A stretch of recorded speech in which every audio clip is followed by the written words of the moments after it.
പെരിങ്ങണ്ടൂർ ശ്രീരാമപുരം ശ്രീ മഹാവിഷ്ണു ക്ഷേത്രത്തിൽ ഏകാദശി മഹോത്സവം ആവേശാരവം തീർത്തു. കരിവീരനിരയും വാദ്യമേള ഘോഷങ്ങളും നാടൻ കലാരൂപങ്ങളും വർണ്ണക്കാവടികളും എല്ലാം ഉത്സവപ്രേമികൾക്ക് മതിവരാ കാഴ്ചയായി. മേളത്തിന് കുത്താംപുള്ളി മോഹനനും സംഘവും, തായമ്പകയ്ക്ക് കലാമണ്ഡലം അനീഷും സംഘവും നേതൃത്വം നൽകി. വെള്ളിയാഴ്ച കാലത്ത് ഗണപതി ഹോമം, നവകം, പഞ്ചഗവ്യം തുടങ്ങിയ പൂജകൾക്ക് ക്ഷേത്രം തന്ത്രി ബ്രഹ്മശ്രീ അഴകത്ത് പരമേശ്വരൻ നമ്പൂതിരിപ്പാട് മുഖ്യ കാർമ്മികത്വം വഹിച്ചു. രാവിലെ 8 മുതൽ 10 വരെ ക്ഷേത്രത്തിൽ നിറപറ സമർപ്പണം നടന്നു. വൈകിട്ട് 3 മണിക്ക് പഞ്ചവാദ്യത്തിന്റെ അകമ്പടിയോടെ ക്ഷേത്രത്തിൽ എഴുന്നള്ളിപ്പ് നടന്നു.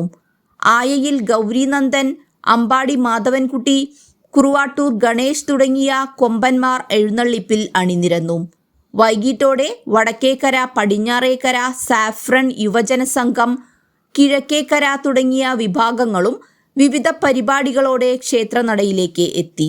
ഉത്സവ ചടങ്ങുകൾക്ക് പങ്കെടുക്കാൻ 100 കണക്കിന് പേരാണ് ക്ഷേത്രാങ്കണത്തിൽ എത്തിച്ചേർന്നത്.